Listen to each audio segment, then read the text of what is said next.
So how do we train our bodies? I've got a couple suggestions for us. This first one might cause some maybe blanch. Do not neglect exercise and nutrition.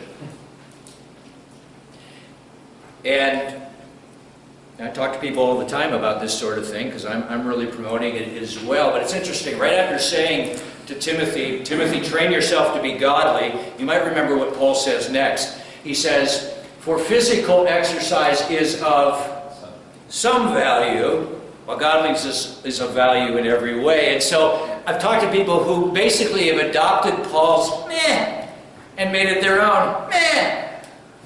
But think about it. For Paul and the people in the first century, where did they work usually? Did they work behind desks and sedentary jobs? They worked outside, most of them manual labor. Are they going to come home at the end of a 10 or 12-hour day and say to their wives, hey honey, I'm going down to Jerusalem Fitness to hit the Hall of Few weights? No! So of course Paul's not going to advocate that right then. Another thing that I hear people saying today is, why should I be so concerned about my body? It's only temporary.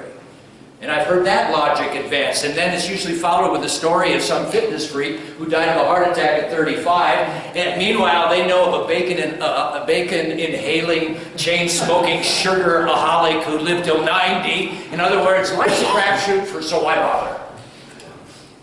But think of that logic for a moment. Everything about this life is temporary. We've got to figure out what this life is for. This life, brothers, is training school for eternity. Yes? That's the purpose of this life.